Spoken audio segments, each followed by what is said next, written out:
Laki-laki memang penaung. Tapi kapan dibalik? Kalau saya pribadi, kapan dia tidak butuhkan, menunjukkan kebutuhan, saya 1000 kali tidak butuh sama dia. Untuk apa Anda merendahkan diri di depan seorang wanita yang kalau memang dia tidak bisa menjadi seorang istri? Karena kapan wanita sudah menyombongkan diri di hadapan laki-laki, tidak akan ada wibawa sama sekali. Ini poin dulu dalam pembukaan. Dan selalu saya sarankan siapapun ikhwah yang minta saran saya dalam masalah rumah tangga, yang paling pertama ini saya ucapkan, saya bukan menyuruh Anda menjadi keras, bukan. Tapi saya mengajak Anda untuk punya prinsip dalam hidup. Wibawa, pemimpin rumah tangga. Dibutuhkan kita butuh, tidak dibutuhkan ya sudah. Masih banyak gantinya. Dia mau ganti laki-laki lain, silahkan, ahlan wa sahlan, silahkan. Allah akan gantikan penggantinya yang lebih baik. Dan itu harus bisa kita punya prinsip. Memang begitu. Kalau ini kita terapkan dalam kehidupan kita, kita akan sangat mudah hidup. Terkadang subhanallah ada pengorbanan berat. Berpisah dengan meninggal, berpisah karena masalah dosa yang dilakukan oleh pasangan kita, jelas haram. Kalau ada seorang istri hanya karena masalah suaminya kekurangan ekonomi mau berhubungan sama laki-laki lain, wanita apa ini? Cinta itu pengorbanan, kasih sayang, bukan hanya pada saat mampu kemudian disayang, pada saat tidak mampu kemudian ditinggal. Subhanallah. Hati-hati, hukum Allah subhanahu wa ta'ala berlaku. Akhwat yang jadi istri, ikhwah, yang jadi suami, harus tahu pasangan kita itu punya Tuhan sebagaimana kita punya Tuhan yang sama. Dan Allah itu maha adil. Memang dalam kehidupan kita ada naik turunnya.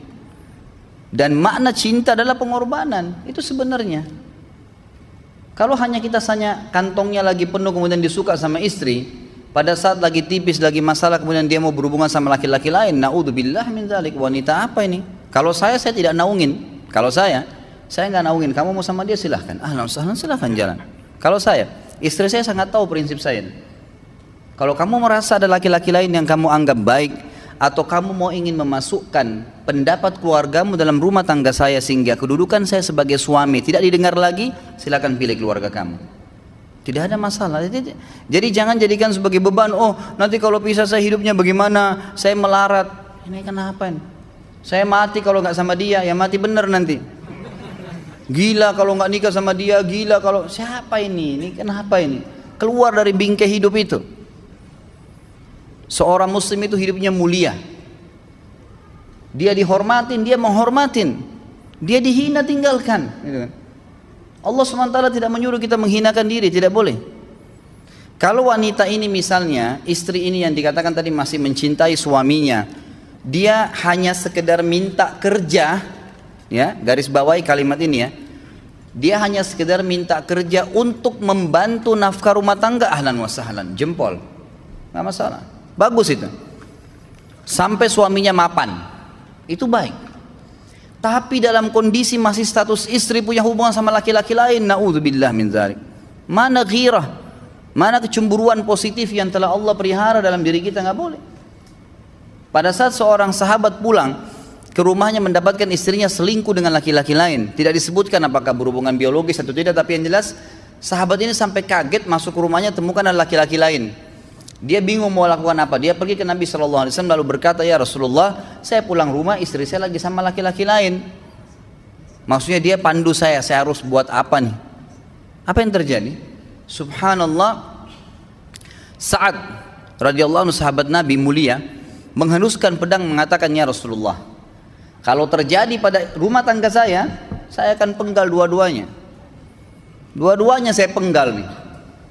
Tapi di sini ulama bilang saat ingin menghukum kalau terjadi pada keluarganya dengan penggal ini, bukan maksudnya dia menghukum secara individu, maksudnya saya ingin terapkan hukumnya Allah, dirajam, dibunuh karena mereka sudah menikah dan berzina. Hukum Allah terapkan, kemuliaan agama harus ada. Harus begitu. Seorang istri yang mau tinggal di bawah naungan kita sementara kita sudah berkorban di bawah terik matahari, sudah bekerja, sudah memilih dia dari sekian banyak wanita, kemudian dia mau berkorban, hormatin dia, junjung dia, lindungin dia, rangkul dia, gitu kan? Bela dia, memang harus begitu. Tapi kalau masih dalam naungan, kemudian sedikit himpit masalah ekonomi lalu berhubungan sama laki-laki lain, naudzubillah, jangan dipertahankan. Berbahaya sekali, gitu kan? Jangan Anda menjadi laki-laki lemah gitu. Saya kemarin ditelepon oleh 2 orang sekaligus, subhanallah. Sahabat dekat telepon kepada saya, laki-laki. Ustaz, maaf mau ngomong sebentar. Baik, silahkan. Ustaz, saya ini, istri saya pulang ke rumah ke kampung ayahnya ibunya karena alasan mengurus ayah dan ibunya. Akhirnya saya sama anak-anak ditinggal di sini sendiri. Setiap kali saya panggil pulang, dia bilang sudahlah saya nggak mau pulang. Kalau mau nikah lagi silahkan. Dia bahasakan begitu. Bagaimana sarannya Ustaz? Saya bilang nikah lagi. Dengan tegas saya bilang nikah lagi. Kalau tidak terbuka pintu fitnah. Perempuan itu kenapa harus pilih orang tuanya? Tidak boleh secara syar'i. Nggak boleh. Sudah menerima akad nikahnya seorang laki-laki. Laki-laki itu yang dinomorsatukan di atas ayahnya. Nggak ada alasan. Kalau suami izinkan boleh urus orang tua. Kalau nggak diizinkan tidak boleh. Nggak boleh. Bagaimana dia tinggalkan suaminya sama anaknya? Kaget itu saya katakan begitu. Iya, bahkan sekarang hukum poligami sudah wajib bagi Anda. Nggak boleh. Wajib sekarang. Ini ragu mau melangkah seakan-akan poligami itu dosa. Padahal dia ditinggal oleh istrinya. Bagaimana bisa ini? Ada laki-laki seperti ini nggak punya prinsip. Harus melangkah. Dia sudah dapat jawaban saya dikasih. Ini Ustaz, teman saya juga mau bicara. Masalahnya sama lagi. Ustaz, istri saya tinggalkan saya, Ustaz, kayak mau menangis. Sebentar, jangan pakai nangis laki-laki. Apa ini cengeng? Ditinggal wanita nangis, subhanallah. Orang nangis itu ditinggal meninggal Rasulullah SAW, ketinggalan sholat subuh berjamaah, itu nangis. Nggak jadi jihad, nah itu nangis. Ditinggal perempuan nangis, la ilaha illallah. Allah ciptakan perempuan lebih banyak daripada laki-laki. Ini bukan menurunkan martabat perempuan ya. Artinya harus seorang pemimpin itu punya wibawa. Nggak bisa. Kalau nggak akan dianggap remeh nanti. Istri itu dinaungin, dilindungin, dididik, diberikan haknya ia.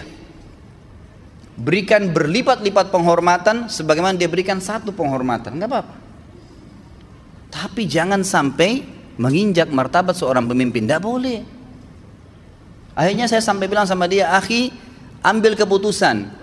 Kamu mau balik sama saya berumah tangga di sini, atau kamu pilih rumah orang tua kamu? Oh, saya pilih orang tua saya. Baik, saya ceraikan kamu sekarang. Assalamualaikum, tutup telepon. Selesai. Jangan lama-lama. Cengeng sekali. Udah sujud sama Allah, saya masih berat cintanya Allah. Ia minta kepada Allah Subhanahu Wa Taala. Minta gampang dihilangkan dari hati. Sebagaimana dia datang, dia bisa keluar. Gampang itu. Subhanallah ya, jangan terlalu mencintai dunia berlebihan. Kalau saran saya, kalau istri Anda ini tanya baik-baik, kalau kamu bekerja hanya karena mau bantu nafkah rumah tangga sekarang, ahlan wa sahlan, silahkan. Selama pekerjaan halal, antar dia ke tempat kerjanya. Muliakan dia, jaga, jemput pada saat pulang, Anda pembelahnya, begitu. Tapi kalau berhubungan sama laki-laki, ada subhanallah suami, depannya dia istrinya telepon laki-laki lain dan dia menerima itu. Mana ini? Dalam agama haram. Wallah haram itu hukumnya. Nggak boleh. Itu namanya dayuth dalam agama. Nabi SAW mengatakan Allah melaknat dayuth. Kata sahabat, siapa itu dayuth ya Rasulullah? Laki-laki yang tidak punya cemburu terhadap pelanggaran agama yang terjadi pada istrinya. Gimana caranya? Nggak boleh ini dalam agama Islam. Gitu kan? Makanya biasakan hati kita terisi dengan cinta kepada Allah SWT dan bukan cinta kepada manusia. Mencintai istri karena Allah yang perintahkan, mencintai suami karena Allah yang perintahkan. Jadi semua karena Allah. Tidak ada kata-kata hilang, tidak ada rugi kalau kita meninggalkannya. Jadi ini hal mendasar yang saya tahu, Allahu alam. Jadi sampaikan seperti itu. Kalau wirid apa? Saran saya adalah memperbanyak istighfar kepada Allah SWT. Gunakan momen musibah itu sebagai kesempatan untuk mendekatkan diri dengan Allah Subhanahu Wa Taala. Begitu. Ya.